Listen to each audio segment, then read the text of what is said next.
Ingat po ba?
Good afternoon.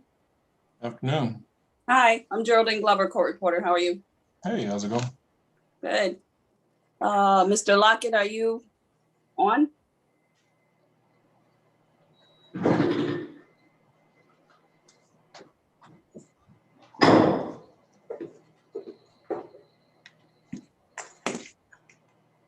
Mr. Lockett?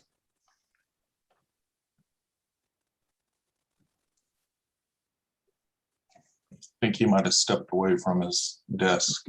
There he is. Well, it was for a second there anyways. I was trying to see, you were the one that I got the email from, right? Yes, ma'am. Okay, so you still want takedown? Yes, ma'am. Okay.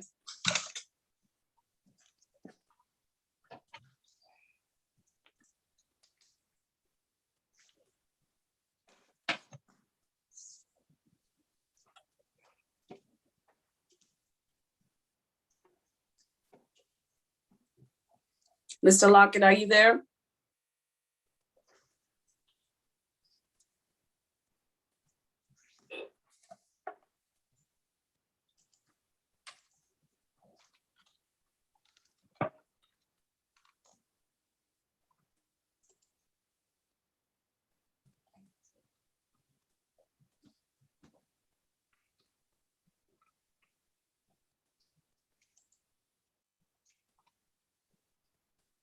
No, you're on mute, Mr.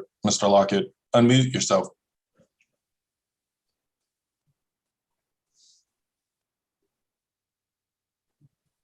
I'm still muted.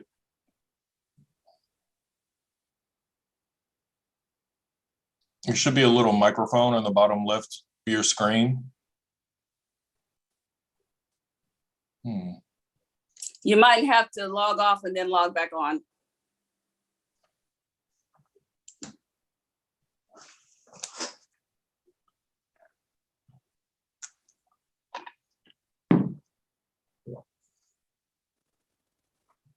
Not a problem.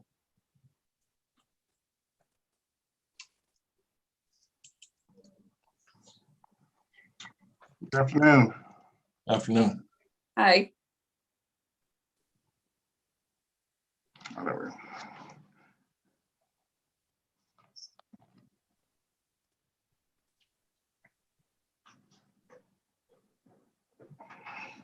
You always got the fancy background.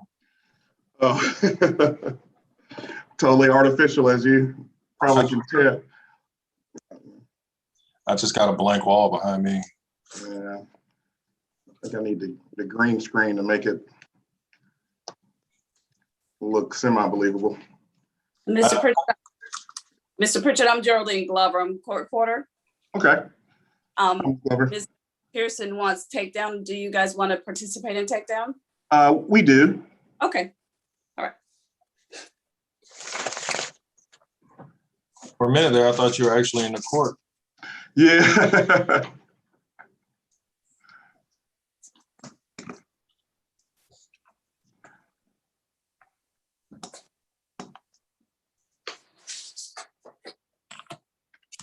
Good afternoon, everyone. Afternoon, Your Honor. Good afternoon. Hi, I have today on for oral argument on the cross motions for summary judgment on 2014CV248023. So each side will have 30 minutes for oral argument, and it looks like defendant's motion was filed the day before plaintiff, so defense will go first in their argument.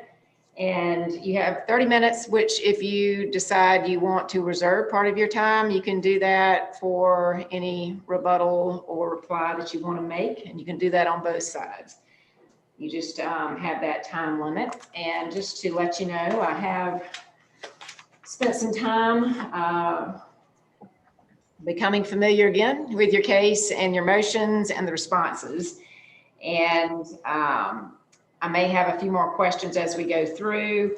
I do see this as, you know, the order for remittitor has been entered, and to the extent that there were any rulings in our original summary judgment order that weren't appealed, those are final.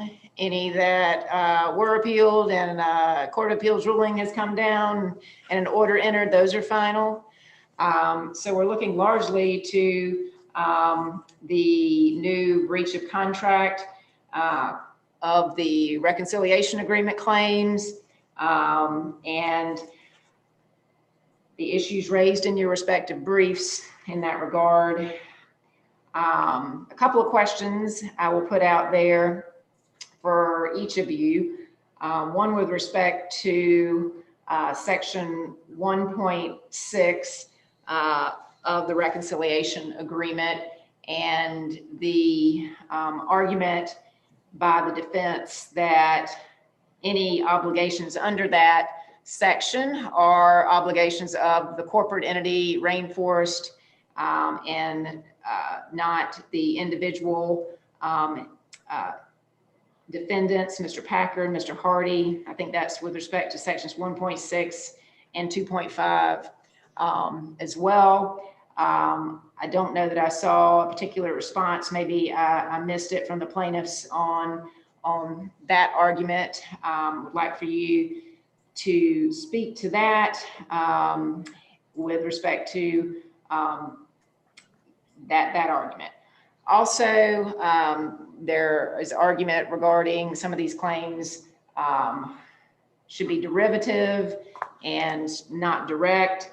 And I would like you to speak to that with respect to section 1.6 relates to production of financial reports, but then also entitles investors to certain monies depending on their own individual investor agreements. So who are those other investors, and is that not a derivative claim or is it a direct claim? It seems largely that cause of action with respect to 1.6 is a failure to meet the obligations to produce a robust financial report, which in my mind seems to be general to shareholders, but in the other regard, it could be specific, especially with respect to any damages or monies that flow by virtue of what the financials reveal. So are the claims there derivative versus direct? And if you'll speak to those. And anything else you want to spend time on today. So with that, let me get announcements. Who's going to be arguing for each side? I'll get an announcement from the plaintiff, then I'll get an announcement from the defendant, and then we'll start with the defendant's argument going first. For the plaintiff. Good afternoon, Judge Ellaby. My name is Tanel Lockett. I represent the plaintiff, Bronner. I have on the phone with me, or on the video chat, my colleague, Stephen Pritchett. And Mr. Pritchett is going to be taking the argument with respect to the defense of their motion, and I will be arguing our motion. All right, well, you can figure out how much time you want to spend. You're just limited to a total of 30 minutes per side. Thank you, John. Your Honor. Okay. Your Honor, it's Orlando Pearson on behalf of the defendants in this case, and I'll be handling oral argument. I kind of think these two motions are intertwined, so I'll just handle both from our point of view. All right, Mr. Pearson, well, you're on. Go ahead. If it pleases the court, Your Honor, it appears that you've spent a good amount of time looking through the record and have a good grasp and having read the agreement. I'm not going to bore you or waste your time by rehashing the facts that I think are pretty fleshed out in the statement of material facts. So I'm just going to dive right into the breach of reconciliation agreement claim. As Your Honor is aware, in the Second Amendment complaint that was filed, I believe at the end of last year, it's essentially identical to the original complaint that was filed several years ago, with the addition of the breach of reconciliation agreement claim. And specifically, Mr. Bronner alleges a couple of breaches. As you've honed in on specifically with regards to section 1.6, the agreement provides that Rainforest shall deliver the TWA financial report, not the individual defendants. With regards to section 2.2, the agreement provides that Rainforest shall pay Mr. Hardy and Mr. Packer $175,000 in annual salaries, and that, you know, those salaries can't be increased without consent and agreement of the individuals within the corporation. Section 2.3 and 2.4 speak to the compensation structures related to certain core business projects. 2.3 speaking specifically towards single contractor agreement core projects, and 2.4 speaking with respect to joint contractor projects. And I think the facts are pretty clear in this case that following the reconciliation agreement, there weren't any joint contractor projects. So I really don't think that's at issue. And then finally, section 2.5 provides that Rainforest, the corporate entity, shall calculate and establish certain year-end bonus pools vis-a-vis revenues generated by the corporation. And so with that background of the nature of the claims, our first position is that this claim is time barred. Your Honor, as you're aware, in Georgia under 9324, contract claims have to be brought, simple contract claims have to be brought within 6 years. That's pretty clear with regards to the Court of Appeals that's spoken on this on several occasions. We cited to Old Republic, that's 319 Georgia App 274, where the Court of Appeals said, for simple contracts, the 6-year period begins to run on the date the contract was breached and the wrongful act occurs. And I think that kind of governs where we're at in this case. In particular, the hamburger case that I elaborated on in our brief says, and I quote, the statute of limitation runs from the time the contract is broken rather than the time the actual damages results or is ascertained. So what we have here, Your Honor, is just looking at the complaint itself, but it's fleshed out in the record that all the alleged breaches occurred no later than 2012. We have the TWA accounting that was prepared and delivered by the corporate entity in 2012. We have the issue or alleged issue with creating bonus pools that occurred in 2012. And we have the individuals in the corporation engaging in independent projects beginning in 2012. That was all 8 years prior to the assertion of the breach of contract claim. In this case, the reconciliation claim. The original contract claim was with respect to the subscription agreements, which had been adjudicated by this court and the Court of Appeals. And so I think it's clear, at least on a facial glance, that these claims or the new breach of contract claim is time barred. And anticipating Mr. Bronner's argument, we've spoken to relation back of this claims in the initial brief that we filed in this case. And as Your Honor is aware, under 9-11-15, claims and amendments that arise from the same conduct, transaction, or occurrence in the original pleading relates back. That's not what we have here, Your Honor. There's no mention of the reconciliation agreement in the original contract, the original complaint.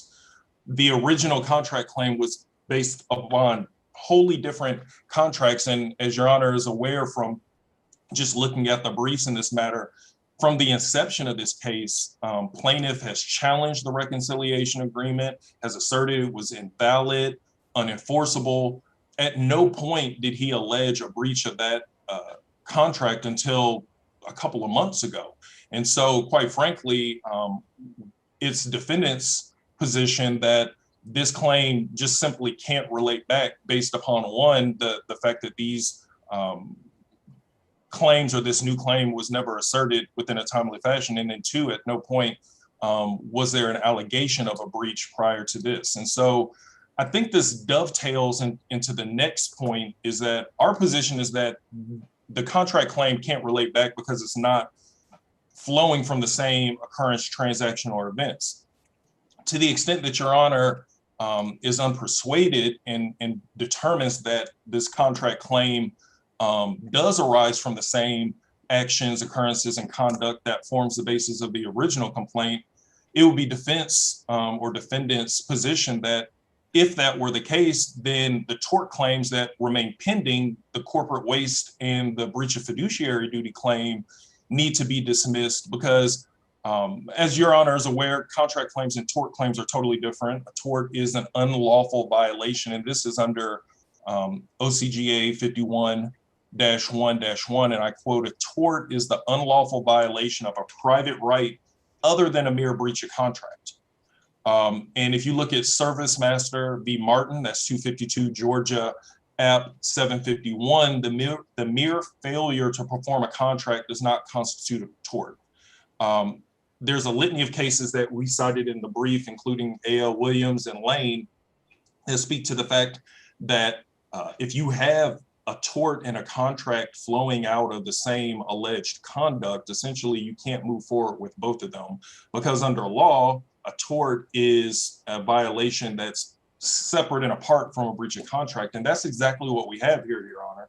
What about the distinction between the tort claims being derivative versus contract claims being direct? Well, to the extent that they're derivative, then it would be improper for him to assert. So I guess what we have is we have derivative tort claims and we have an individual contract claim. And so it's our position, and we can get into that a little later as well, is that he lacks standing to assert a contract claim for the reason that you pointed out, is that, you know, we have a corporation here. There's multiple shareholders. He's not alleging any injuries that would be separate and apart from the injuries to the corporation or the other shareholders. And so it'd be improper from him, separate and apart from, you can't have a tort and a contract arising from the alleged same wrongful conduct. It would still be improper for him to assert the contract claim because he doesn't have standing individually to do so. Getting back towards the tort contract distinction, Your Honors had an opportunity to review the shareholder agreement. It clearly governs compensation and management of the corporation. That was the genesis of the agreement, was that the individuals were having a dispute about this. Mr. Bronner doesn't allege any injuries or duties independent from the contracts that are at play here. Everything that he's complaining about vis-a-vis his tort claims are governed by the contracts that govern the individuals and the corporation and their interactions. Torts arising or alleged torts arising from compensation should have been alleged as a breach of contract claim from the beginning.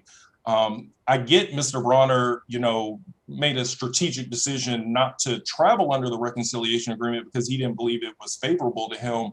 But at this point of the litigation, where he's chosen to wait, at this point, you know, almost a decade to bring these claims, I just don't see how he's got an argument based upon the allegations that this claim shouldn't be time barred. And again, like I said, Your Honor, to the extent that the court determines that these claim, the breach of contract claim relates back, I think Your Honor would have to make a finding that they are arising from the same occurrence and transaction. And if they are, I believe at this point, he would be barred from moving forward with the tort claims. And there's a litany of cases that, you know, speak to this. And essentially, it's the old adage that you can't have your cake and eat it too. You're allowed to plead in the alternative. Obviously, you know, that's never been denied. But once you get to the point of summary judgment and we understand what's the factual basis of the claims, you can't move forward, at least that's the defendant's position, with both operating under the same alleged facts and circumstances. Now, getting Appeals opinion address, though, that the plaintiff's tort claims rested on disputes of fact with respect specifically to the fiduciary duties of the defendants. I believe the opinion refers to self-dealing and deception that were independent of contract claims. Well, at the time where the court previously addressed the issue of fiduciary duty and the breach of contract claim that was asserted at the time, we didn't have a breach of reconciliation agreement before the judge, and we couldn't, you know, make that argument palatable at that point because we didn't have this contract claim that was traveling under the same alleged conduct giving rise to the tort. And so the fact that plaintiff waited until after the Court of Appeals had an opportunity to rule on it to then come back after the statute of limitations and assert a wholly different contract claim. I think if we had been operating under a situation where Mr. Bronner had been alleging from the beginning that there was a breach of contract rather than disputing the validity and the enforcement of the contract, we might be on a different footing, but I don't believe that's the footing that we're standing on, Your Honor. With regards to the standing issue that Your Honor had spoken to earlier, there isn't any dispute, I don't believe in this case, that Rainforest is a corporate separate entity under Georgia law. Clearly, corporations are artificial persons. As a result, Georgia law, that's OCGA 14-2-740, requires derivative proceedings for shareholders in the name of and for harm done to corporations. Under Crittenton, which is cited in the brief, that's 312 Georgia App 521, in order for Mr. Bronner to have standing individually, he has to allege more than an injury resulting in a wrong to the corporation. McWhorter, which is Southland Propane 312 Georgia App 812, speaks specifically to this. Essentially, in order for an individual to have standing, that's where the Thomas factors come from.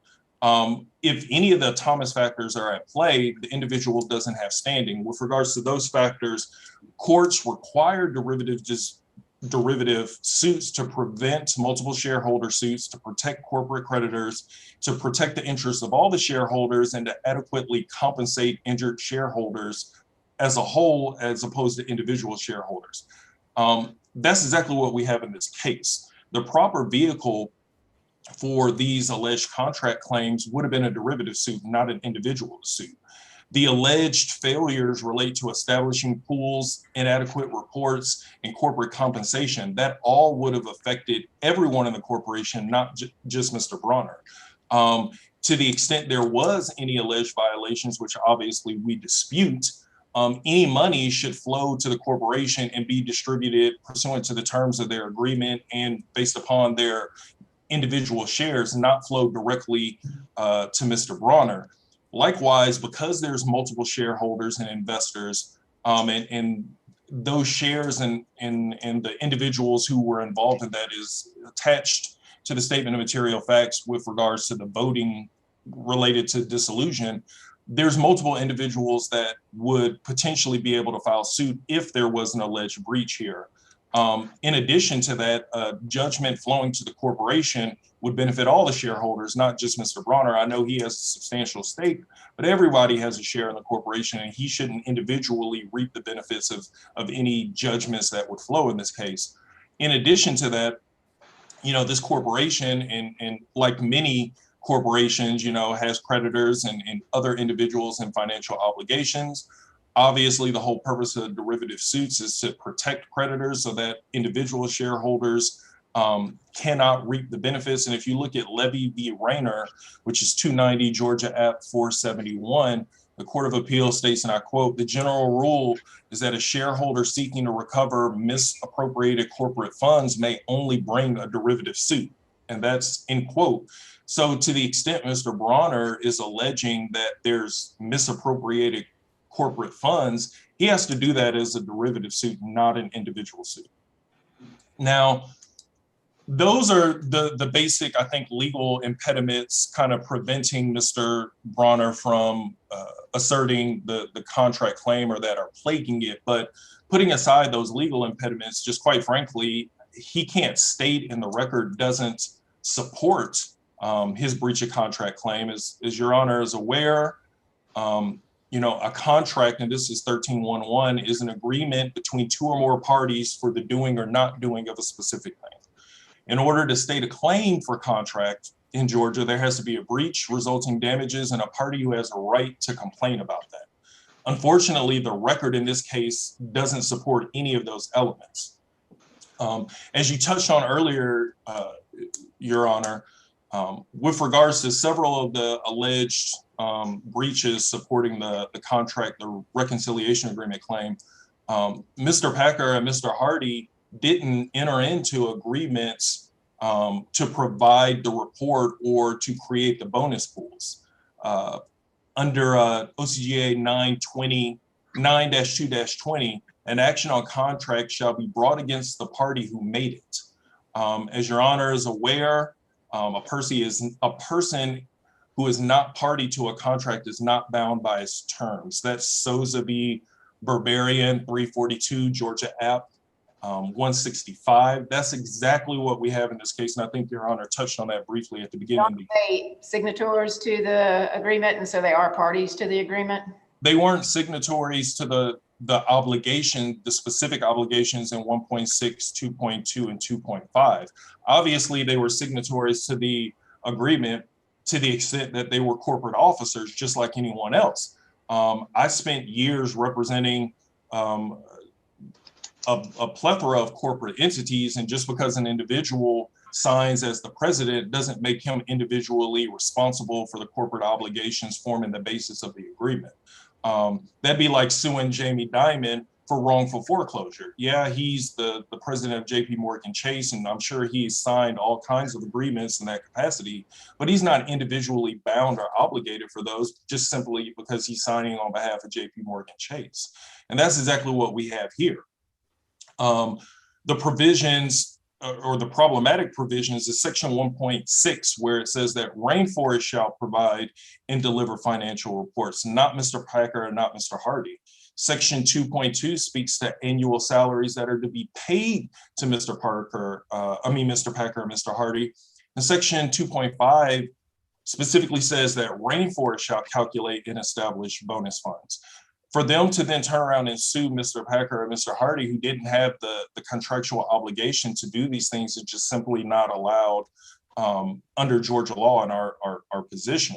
Rainforest agreed to take these actions, not the individual corporate officers. And to the extent Mr. Packer and Mr. Hardy are liable, Mr. Bronner would be liable too, because he signed as a corporate officer. And so to the extent it'd be like him suing himself. He signed it as well in a different capacity, not as the individual who was liable or responsible for producing it, but he signed as a corporate officer. And so again, I think just facially looking at these contractual provisions, I don't think that the individuals can legally be held liable. Specifically as well, I think Mr. Bronner's contract claims, as I kind of touched on earlier, are duplicative of the torts that remain pending. If you look at McMahon versus Mockler, 233 Georgia App 279, duplicative claims are impermissible and cannot survive summary judgment. We've cited several cases, including Griffin and Stanfield in the brief as well, that speak upon when you get to the point of summary, as we said earlier, or as I stated earlier, you can plead in the alternative, but once you get to summary judgment, if you have two theories that are premised upon the same thing, you merely labeling one a contract claim and a tort claim is impermissible. I think several courts have said, whether, if you look at Stanfield in particular, where the trespass and nuisance claims were identical to the condemnation claims, just because you label claim 3 a condemnation claim, if it's the exact same claim as the trespass and the nuisance claim, all of them can't proceed. And that's exactly what we have here. In the contract claim, Mr. Bronner is based it on the alleged failure to, quote, comply with the compensation structure set forth in the agreement. That's fair, but then with regards to the fiduciary duty claim, he alleges that the individuals diverted funds, engaged in self-affiliated companies, quote, for compensation set by themselves, and failure, quote, again, to prepare and provide consistent and current financial reports. That's the same underpinning of the contract claim. In the contract claim, he's complaining about the TWA accounting, and in the fiduciary duty claim, he's complaining about preparing consistent and current financial reports. Because it's our position that these claims are merely duplicative, I don't believe he can legally proceed under the contract claim, which is untimely anyway, while he's also basically seeking the exact same recovery in tort. So I believe these duplicative claims, he's not allowed to proceed where he gets two bites at the apple at summary judgment. Again, that's different from pleading in the alternative. Once you get to summary judgment, you kind of have to pick which way you're going. And I think, putting aside all the legal issues plaguing the complaint, If you just look at the record, I think it's pretty clear that defendants complied with the reconciliation agreement. To recover for a contract, the plaintiff must establish that the defendant breached a material term of the subject agreement. That's Norton v. Budget Rent-A-Car, 307 Georgia App 501. Vis-a-vis what Mr. Bronner is complaining about in his newly asserted reconciliation agreement claim, the defendants complied with all of those provisions. Despite the fact that Mr. Bronner may take issue with, I guess, how robust the TWA accounting ultimately was, there is no dispute that Rainforest provided him with the TWA accounting. The accounting was prepared by the corporate accountant based upon all the financial information that was available to him. Mr. Watson met with Mr. Bronner on multiple occasions to discuss and review these financials. Mr. Bronner never complained about the accounting before filing suit, and nothing in the record establishes what quote unquote prevailing financial accounting practices are. And I may have touched on this in the brief, Your Honor, but the freedom to contract includes the freedom to enter into bad contracts. And if Mr. Bronner wanted specific things to be included in the accounting, he is someone who I believe is purported to have a background in accounting, should have included those benchmarks or details in the agreement. He didn't do that. And so to come back years later and say, well, I wanted certain things in the financial report that I never asked for, cannot form a basis of a breach of contract claim. How is it not, though, looking at the language of the contract, 1.6 of the financial report has to set forth in reasonable detail the financial results of the feature film. How is it not a factual dispute as to what that reasonable detail is, especially in light of the evidence that's in the record? From Mr. Bronner, for instance, I recall his deposition testimony that there were certain things that are not accounted for in that one-page statement, such as TV right money. How can you say that there's not a factual issue with that in the record and with the language in the contract? Again, Your Honor, I'm gonna, go back to the fact that to the extent he wanted certain information to be in it, that would be fine. Then we would have a breach of contract claim. You're required to do X or to include X, and you didn't. That's not what we have here. We have reasonable detail. Again, the freedom to enter into a contract is the freedom to enter into a bad contract.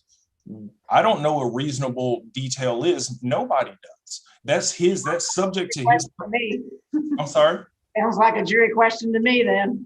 It's not a jury question, because a jury question would be, did you include, yearly totals? Well, there would be certain figures in there, and one person may say this is a yearly total and this person may not.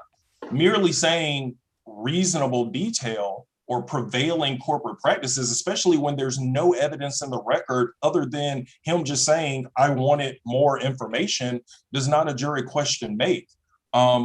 Again, Your Honor, for someone who was represented by counsel who had a background in accounting. You want a judge deciding what reasonable detail is. I'm sorry? You want a judge deciding what reasonable detail is. No, what I'm saying is that it's a bad contract provision. And just because he entered into a bad contract does not a breach of contract. I'm sorry, Your Honor? It's a bad contract on both sides. It may or may not be, but what I'm saying is that with regards to this particular provision, to the extent he wanted specific things, he could have entered into an agreement to that effect. The fact that he didn't and then comes back later and says, I want more, doesn't mean that the individuals who didn't provide what he, after the fact, him saying, I wanted something that I could have clearly agreed to or contracted for, doesn't make a breach of contract. There isn't a specific provision or a specific thing that they can point to and say that defendants didn't do. The fact that he negotiated a vague contract provision doesn't mean that individuals 10 years later are then subject to a breach of contract claim. With regards to section, the next section governing or the next alleged breach with regards to the pools, the record is pretty clear in this respect as well. Following the Stump the Yard films in 2010, there was no revenue being generated by the corporate entity. There weren't any business projects. This court and the Court of Appeals have already determined that the other projects were not corporate opportunities belonging to Rainforest. And so what we have here is a corporate entity that following 2010 generated zero revenue. Despite that, with the money that was pumped into the corporation from the individuals, they still generated and paid out bonuses in 2010 and 2011, even though the corporate entity wasn't generating any revenue. You can't create bonuses when there's no revenue. You can't squeeze blood from a turnip. And so there is no breach of contract claim for the failure to create bonus pools when there's no revenue. And Georgia law is very clear. If you look at OCGA 142-640, it prohibits distribution and bonuses when a corporation is insolvent or isn't generating revenue. You don't want corporate entities to pay out bonuses when a corporation is struggling and problems. And that's even been talked about in the news recently with the $8 million bonus that went to the AMC CEO when they haven't been generating revenue for the past years, and all the outrage that came from that. That's essentially what plaintiff in this case wanted, was bonuses when there isn't any revenue. If you look at section 2.2, that speaks to Mr. Packer and Mr. Hardy's compensation and their salaries. What we have in this case is that they were contractually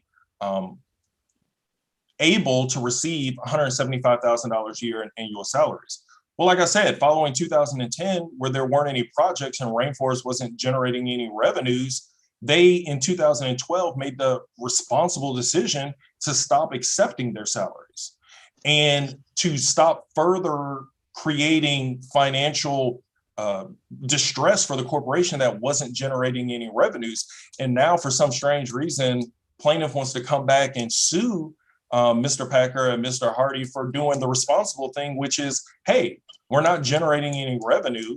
We can't come up with any projects. None of the studios are taking our projects. And so we're not going to keep taking salaries, further draining the corporate resources when we're not able to do anything to generate revenue on behalf of the corporation.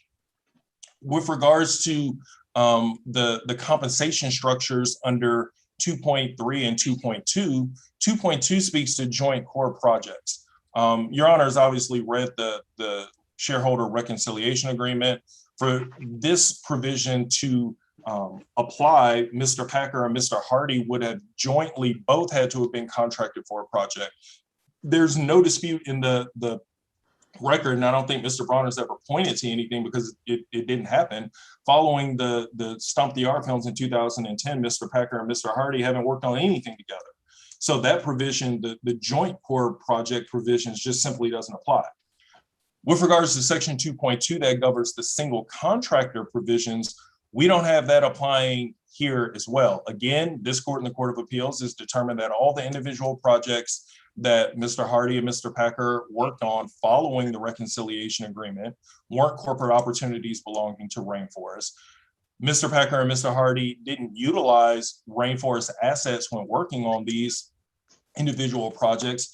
At most, what was done, and this is spoken to in multiple briefs, is that Rainforest was given a vanity credit. And the purpose of giving a vanity credit, which is very common in Hollywood, you give a credit to an entity, and which was done here, and I don't think it's been disputed by any of the deposition testimony, as a means of generating more interest to try to drum up business for Rainforest. But at no point when working on any of these projects for any studios or any other films or shows or anything were Rainforest assets being utilized. And so the single contractor provision simply doesn't apply to this case either. Really quickly, Your Honor, with regards to— you're out of time, but let me ask a couple questions. Back to one of my questions originally regarding section 1.6 and derivative versus direct claim. It makes reference to other investors, I believe. The TWA investors shall be entitled to receive a distribution of such excess net revenue pursuant to a formula in the original investment agreements between Rainforest and those investors. any more specifics you can provide me with respect to your argument on derivative versus direct claims and who those investors are? Who are they? So, Your Honor, and to answer your question, yes. At a minimum, there's no dispute that there was three primary investors, that being Mr. Hardy, Mr. Packer, and Mr. Bronner. And so just on that basis alone, you have multiple investors in a corporation, which is the sole basis for having derivative as opposed to direct. Others. Off the top of my head, I cannot recall the list of all the other investors. However, are there others? I mean, yes.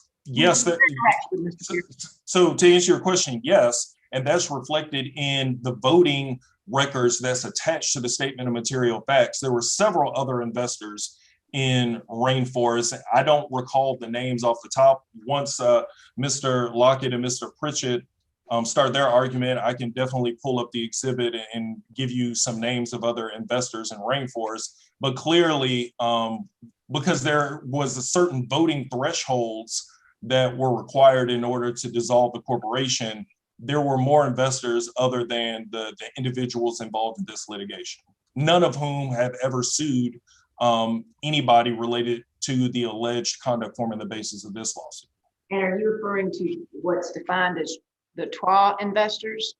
So there were separate TWA investors as well, as my understanding. When TRF was formed, back when they were in FAMU and even subsequent to that, there were several, to my knowledge, and I can pull that information up while Mr. Lockett and Mr. Pritchett are making their arguments.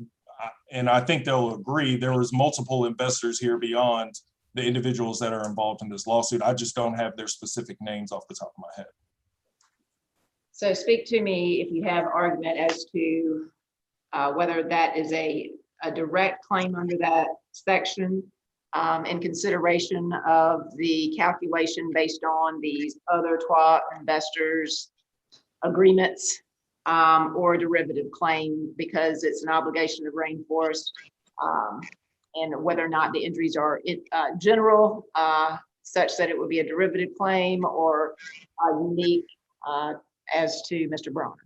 So Mr. Bronner is attempting to assert it as a direct claim. However, the proper and only legal vehicle through which to assert this claim is derivative for I think the reason Your Honor has touched on is that to the extent that, and again, this is, I think the record clearly establishes this, to the extent there was some other additional profits, which there were not, those profits wouldn't have flown directly to any one person. Those profits would have gone to the corporation and then been paid out according to everyone's individual share. Because of that, that speaks directly to the Thomas factors that I spoke to earlier. That precludes any one specific individual shareholder in their own name asserting a claim, because all the investors and shareholders, including Mr. Packer and Mr. Hardy, would have the exact same claims. And so rather than having multiple lawsuits, which the whole purpose of Georgia law governing derivative suits is for, you're supposed to bring it derivatively on behalf of the corporation and the shareholders, not yourself individually. Is the plaintiff not seeking, though, the preparation of the financial report in detail under 1.6? And is that not, is that common or to all the shareholders? Yes, it is, because they all have, the whole purpose of getting the financial report is to determine whether there was a profit there. If Mr. Bronner doesn't want the report just for the sake of having the report, he doesn't just want the piece of paper. He wants the piece of paper because it was his assertion dating back a decade that TWA had generated him not understanding how the entertainment industry works. And his understanding is like, well, if a movie has $1 million in ticket sales, then the producer of the movie or the producers get the $1 million. That's not how the entertainment industry works. You have agreements between the individual producers or whoever owns the movie and the exhibitors. They divvy it up. Then you have to pay production costs. So what I'm saying is, let me ask a question. Yes. therefore, with the other language that's in 1.6, and it's dependent on these other investors, I don't even know who they are, these other investor agreements that I don't know what they say. Does that not make it a direct claim? No. Why? Since it's Because again, with regards to, and this also kind of speaks to the subscription agreement claim that was already adjudicated by the court. There's no allegation. Let's just, there's multiple investors at a minimum. There's at a minimum we know of, but there's additional investors, the individuals in this claim. Mr. Bronner isn't alleging that he was entitled to all of the profits because he can't, and he's never even made that allegation. His position has been, hey, as a investor, a producer, a part owner of the corporation, I was entitled to additional revenues based upon his investment in the company and in the project. By virtue of there being other individuals who would have similar claims, that precludes him from having individual standing, because Georgia law is clear. We don't want 5 individual lawsuits for individuals who are traveling under the same alleged facts with the same damages. You want the judgment to go to the corporation, and then the corporation can pay out whatever additional funds would be based upon that, not going to the individual person who has the exact same claim. Now, the percentages may be different, but the claim would be the same, Your Honor. all right. Well, thank you for answering my questions. I ate up the end of your time. So if there was a nice bow you wanted to put on your argument, you can do that. Just in conclusion, very quickly, one, I think the same arguments that govern our motion for summary judgment are the reason why plaintiff's motion for summary judgment should be denied. And just again, real quickly, and we touched on this in the brief, there's nothing in the record that would establish concrete damages. Mr. Bronner's claims are based purely on speculative profits, which he has failed to establish with any certainty. If you look at OCGA 13-6-8, if you look at the Triad drywall case cited in the briefs, Georgia's law is very clear that lost profits, to the extent that they're recoverable, have to be established with concrete evidence. There has to be a track record of profitability. We don't have that in this case, which is why the corporation was dissolved to begin with, because it hadn't generated any revenue in several years. And so based upon that, the lack of any concrete non-speculative damages other than Mr. Bronner's belief that there was more profits to be had, I think that also forecloses his contract claim. If Your Honor has any additional questions, I'll definitely answer those. Thank you, Ms. Pearson. Thank you, Your Honor. All right, who wants to argue first on behalf of plaintiff Mr. Bronner? Good afternoon, Judge Ellaby. Again, this is Steve Pritchett, and I am Mr. Lockett's colleague. We are not in the same room, so we have not conferred about the timing issue. But Mr. Lockett, I think it probably makes sense for me to go first to respond to Mr. Pearson's affirmative argument. And I think I'm going to try to reserve about 18 to 20 minutes for Mr. Lockett to proceed with our with Mr. Bronner's affirmative motion for summary judgment. And I'll just, Judge Ellaby, if you like, I'd like to start at the end, or at least close to the end, with your last question about the identity of the TWA investors and how that impacts the characterization of any claim under Section 1.6 of the reconciliation agreement. The TWA investors are defined not very well, but in the fourth recital on page 1 of the REC agreement. And they're defined as certain persons that Mr. Bronner played a significant role in securing investments from. And Mr. Bronner secured investments from the TWA investors for TRF Productions, which is a subsidiary of Rainforest Films. But these investors in TRF are not shareholders of Rainforest Productions. They are investors in the TWA project. And one of the many issues that I believe led to the reconciliation being negotiated and agreed to between the founder defendants, Mr. Packer and Mr. Hardy and Mr. Bronner, was the fact that Mr. Bronner had brought friends and professional folks in his professional network to invest in the TWA project, and he did not believe that they had been compensated in accordance with the success of the TWA project. So the reconciliation agreement, even though it's a shareholders agreement involving Rainforest production, the obligations are specific, or the obligations under section 1.6 are specific and unique to Mr. Bronner and his position as a not only a large shareholder in Rainforest Productions, but also a person who felt as if, you know, he had let his friends and professional colleagues down.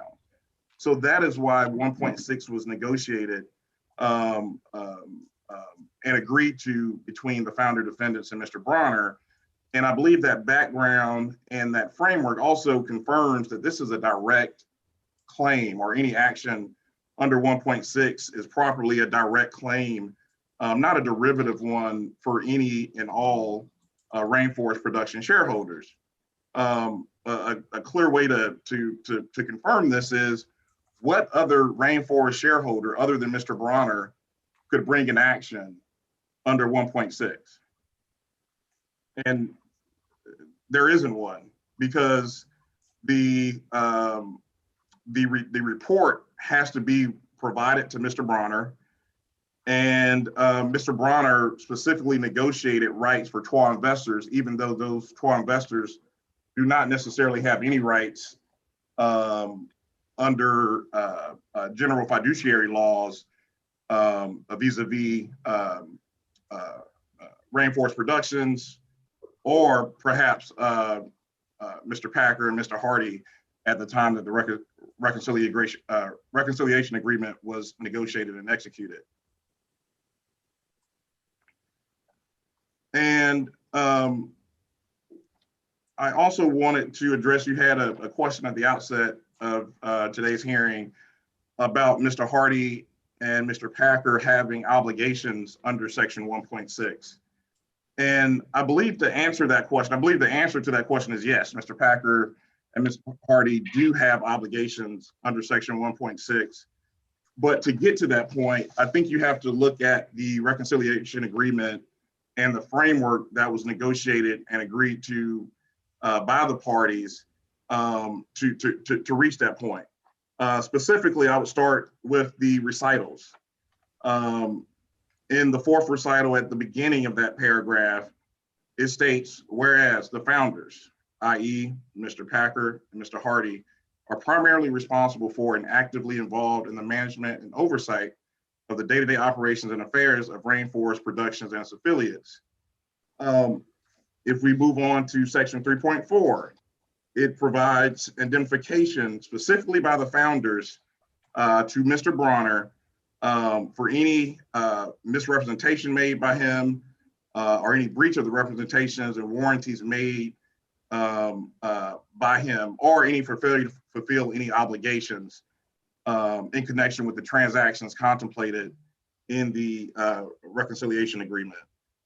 If you move on to 3.5, further assurances, each party assures each other that they will do all in their power to make effective the transactions contemplated in this agreement.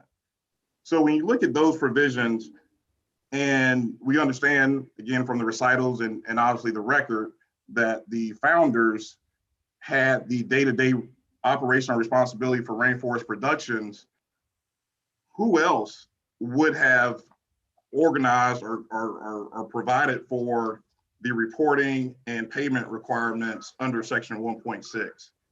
Are individual defendants any more responsible as founders than Mr. Bronner under 1.6 then? Yes, because the founders, the individual defendants, are responsible for the day-to-day operations of Rainforest Productions, not Mr. Bronner.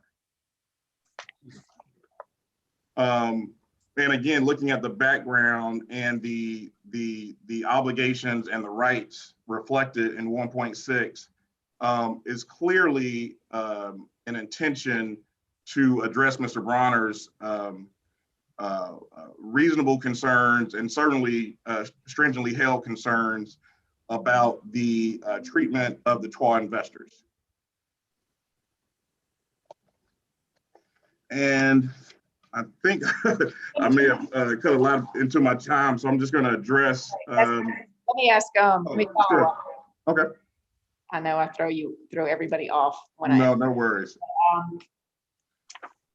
So I didn't see a specific response by your side to the case law, to the arguments cited by Mr. Pearson, the Sousa case, the Levy case, the Hall case, which supports his argument to the contrary on that section, on section 1.6, and whether or not it's a claim just against the corporate entity, or in his position or in your position, that it's a claim against the individuals as well. Any distinguishing case law that you could cite to? I don't have any right now, but I would love to have 24 to 48 hours leave to provide that. We have proceeded, I think, one distinguishing factor is just the nature of this shareholders agreement. Shareholders agreements are very common, I believe, and certainly in many corporations, but certainly startup corporations, companies that are seeking angel investors or startup funding. Many times investors will negotiate obligations to the founders and or the corporation separate, apart, and perhaps above any obligations that the corporation may have under general corporate law in Georgia or otherwise. That is what we have here.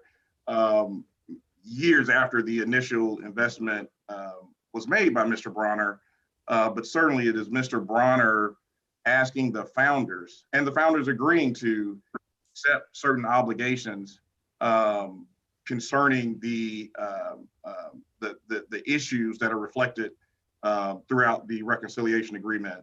And that includes reporting and compensation.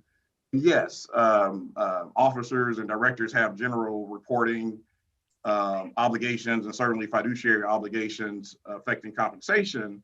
But the specific obligations set out in the reconciliation agreement are certainly separate from, apart from, and oftentimes above what a obligation would otherwise be absent the terms of the shareholder agreement. I also think it's important, as the court noted earlier, that the founder defendants did not execute the reconciliation agreement on behalf of Rainforest Productions, or at least that was not their only signature. They also signed the reconciliation agreement in their individual capacity. And I also could refer the court to Mr. Packer's deposition. The second deposition, I'm happy to email this language, but it's on page 180 of Mr. Packer's May 25, 2018 deposition. And Mr. Packer testifies that myself, Rob Hardy, and Mr. Bronner entered into a shareholders reconciliation agreement. And my understanding is that it was between the three of us. So Mr. Packer even, testified himself that he understood the shareholder agreement to truly be a framework for the founders and Mr. Bronner to resolve their issues at the time and hopefully lay out a framework for the parties to work together going forward. Now, of course, that did not happen for many reasons, and many of those we believe are properly laid at the feet of Mr. Packer and Mr. Hardy. And as the Court of Appeals recognized correctly, some of those issues are breaches of fiduciary duty. But then again, there are certain actions that are perhaps not a breach of fiduciary duty, but certainly a breach of the terms of the reconciliation agreement negotiated between the individual parties. All right, you want to transition to Mr. Lockett's argument? Sure. Okay. Thank you, Your Honor. And actually, my argument is fairly succinct. Can you hear me okay? Yes. Okay, so I tried to log on with the computer a while ago and had some difficulty, so I'm doing this from my phone. And I actually had prepared some slides and tickled myself with being tech savvy, and then technology got me. But in any event, I do want to just emphasize one point of Mr. Pritchett's argument. I do think it's important, and I think Your Honor's questions are enlightened. But with respect to 1.6 and the other various provisions of the agreement, the focus on whether they were direct or representative, one of the things that's very important to keep in mind on 1.6 is my opposing counsel was incorrect, that he did want a piece of paper. One of the things that's apparent in Mr. Bronner's deposition is he was uncertain about the how TWA actually performed because they were so secretive about providing him with information. And he stated clearly in his deposition, look, if it turns out that we've gotten every dime of TWA that we're entitled to, I'll be happy to walk away. My concern is I've just got no basis to verify because I haven't received proper accounting.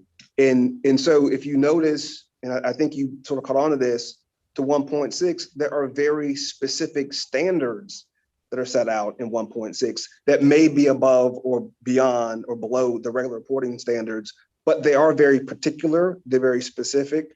And I disagree with Mr. Pearson's characterization that they were broad and fuzzy. They are discernible, and I also, when I hear reasonable, I tend to think of a jury's determination as to the reasonableness standard. One other thing to keep in mind, I won't belabor the point, is that TWA was released in 2000. And this is important with respect to whether this is a derivative or a direct claim. And the reconciliation agreement was signed in 2010. So there are all kind of statute of limitations implications that would prevent even the quote unquote TWA investor from pursuing claims, but for the negotiated provisions that Mr. Bronner negotiated. Those were rights that he held as a function of the contract he negotiated. And those obligations, the contractual obligations, would provide assurances for Mr. Bronner, whether or not the underlying breach of fiduciary or any other claim might have been lost, given that it was a 2000 release.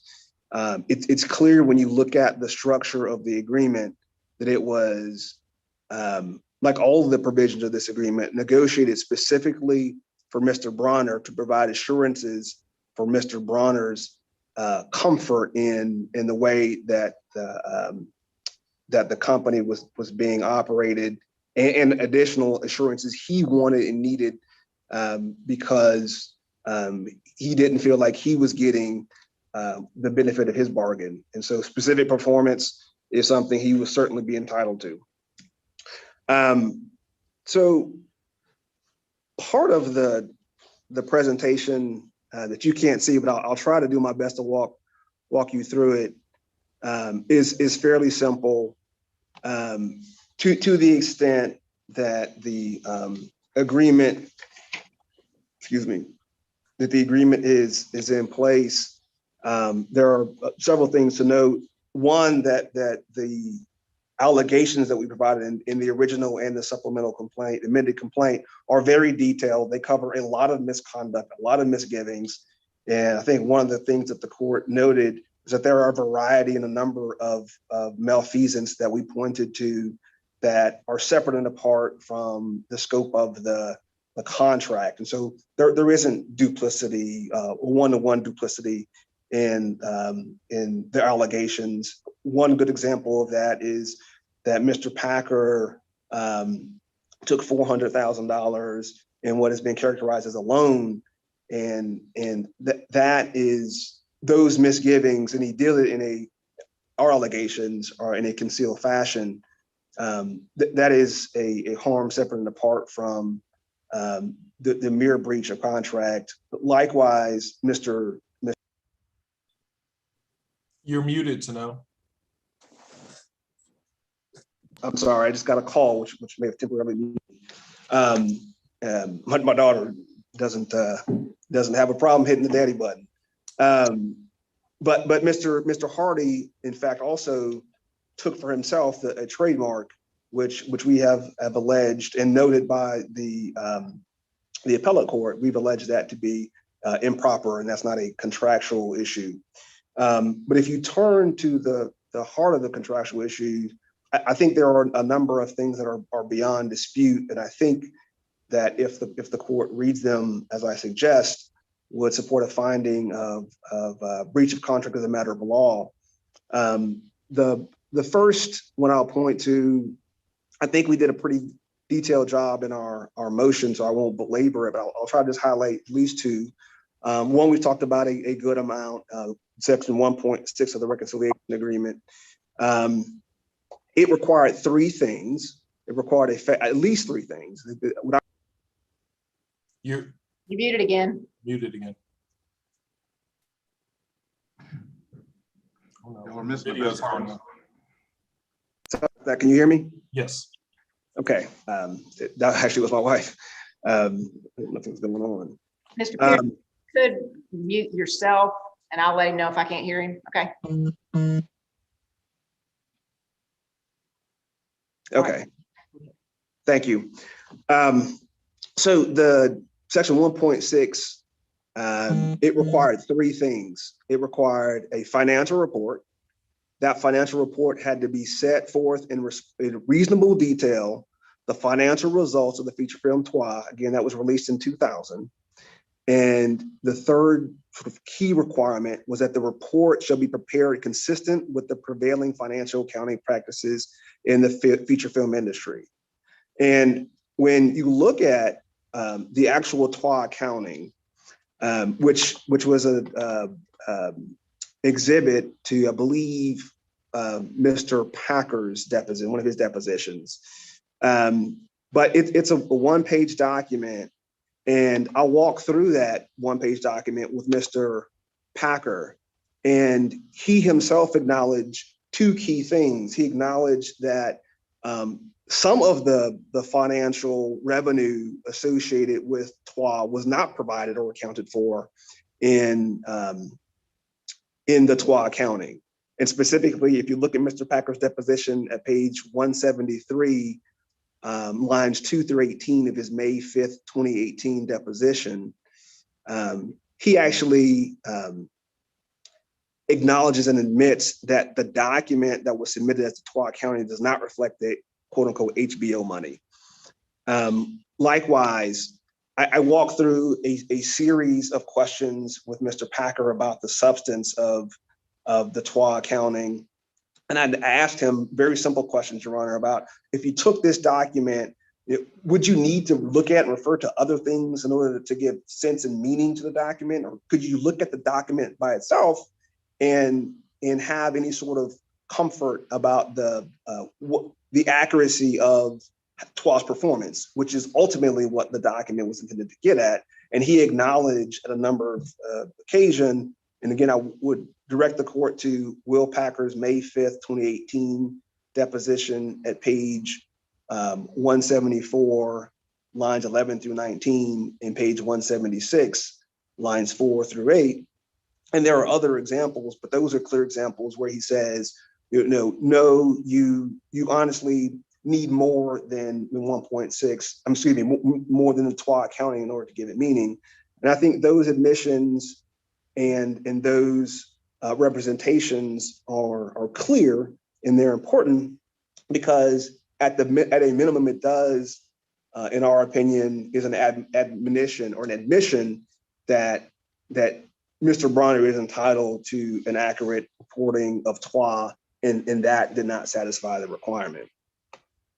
Likewise, Your Honor, I will, this is my last example of a clear breach of the agreement. Section 2.5 of the reconciliation agreement. The key requirements there was a calculation of a year-end bonus pool within 60 days following each fiscal year, and a payment of 1/3 of the end-year bonus pool to Mr. Packer, Mr. Hardy, and Mr. Bronner. And likewise, if you look at that obligation, it was a year-over-year obligation. It was required, I believe, to be prepared and submitted within 60 days of the end of the fiscal year. And their fiscal year, according to deposition testimony from Mr. Packer, also coincided and ran with the calendar year. So the calendar year and the fiscal year for them were one and the same. And likewise, in Mr. Packer's January 31, 2018 deposition, I walked through it with him with respect to the reporting that was actually provided.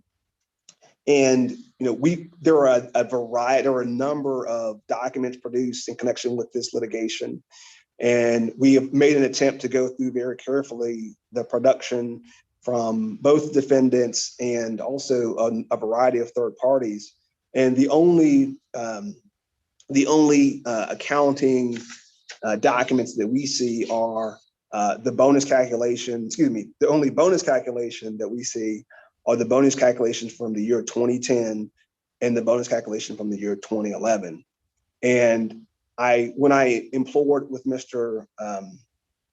Packer about whether calculations were done through for other years that were required under the reconciliation agreement, he agreed with me that if those were actually done, they would be in the production.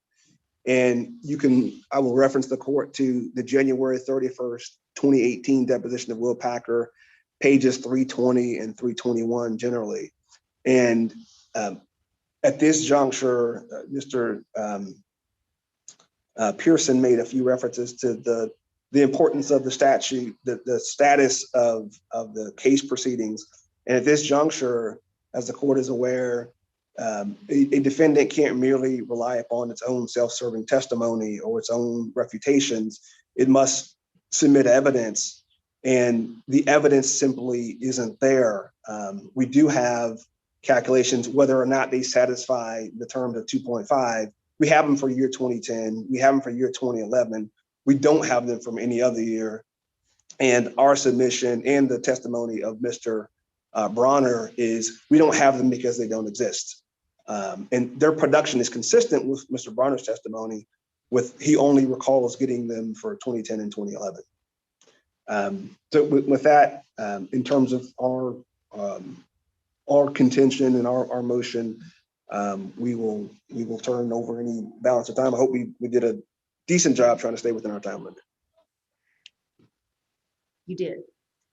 All right, any final word? You just gotta have a say on something, Mr. Pearson? Very quickly, Your Honor, I know that you had spoken about potentially there being a question of fact with regards to the claim vis-a-vis section 1.6. And I know I disputed that earlier, but I just wanted to highlight there would be a question of fact if we had disputing evidence as to what's prevailing or what's reasonable. We have a situation where we have no evidence presented by plaintiff as to what would constitute prevailing accounting practices or reasonable. What we do have, though, in the record is we have testimony from the accountant who prepared the TWA accounting, that he based it upon all the available financial information, and that he met with Mr. Bronner, and that he walked Mr. Bronner through it and provided him with all the information supporting the TWA accounting. And so, again, I don't think we have a question of fact. I think we have no evidence presented by the plaintiff to support his position that there was a breach. You can't merely point to a contract provision and say it was breached. He would have to present evidence showing a breach, and him not producing any evidence that would even create a question of fact as to what was reasonable or the prevailing accounting principles, but rather pointing to the testimony of Mr. Packer, who isn't a professional accountant, who the corporation hired an accountant to do this and to provide it. I don't think taking his testimony out of context creates a question of fact, Your Honor. All right, since I gave Mr. Pearson a few minutes in reply, does Mr. Pritchett or Mr. Lockett want to have any final word? It really will be the final word. No problem, Your Honor. Oh, well, you got, okay. No, go ahead, Steve, and I'll share any final word I have. Real quick, we may be thinking the same thing, Mr. Lockett. We did not have the opportunity, or we did not carve out time to address the relation back issue. We do feel like it was heavily briefed, so we would rest on our papers on that issue, but we certainly want to note for the record that we dispute the defendant's characterization of the both the procedural history and the nature of the reconciliation agreement breach claim. We also didn't address the damage issue. We didn't brief that issue as much. If the court has any questions, I'm happy to try to answer that now quickly or provide a supplemental bench brief or a short brief to address any outstanding questions on that issue. No, I don't have any questions on either of those. Mr. Lockett, anything further? Yeah, just one quick response to Mr. Pearson's closing comment. His comment overlooks his own admission earlier on in his presentation that Mr. Bronner has an accounting background and has an accounting degree and has testified substantively to the reasonableness of that report. And moreover, we did identify an expert witness in connection with this matter, and he was not deposed, but he certainly has an opinion and testimony on the reasonableness and the ability for that report to satisfy the obligation set forth in the agreement. Is it in the record? Say it again? Is his opinion in the record? No, he has not provided an affidavit. We noticed him, but he was not deposed. Then I don't have anything from him to consider at summary judgment as far as evidence, but I do think you have other evidence. I do think Sure. other evidence. I think Mr. Certainly. I was just pointing that out for the record. Well, yeah, but it causes confusion when you cite the things that I can't consider. I understand, Judge Ellerby. All right, thank you, gentlemen. I appreciate it. For future reference, it helps me in a court to acknowledge when there has been rulings and not refile pleadings that restate as if you're reasserting by an amended complaint things that already have been ruled on. So there's a lot, I think, that I need to address in this order that is a little confusing based on filings by both sides. I think the pretrial order narrows things more appropriately in line with the appellate decision, but then getting some of your briefing, it seemed there was more confusion with respect to things that a very long summary judgment order by my predecessor covered and then was addressed by the appellate record. So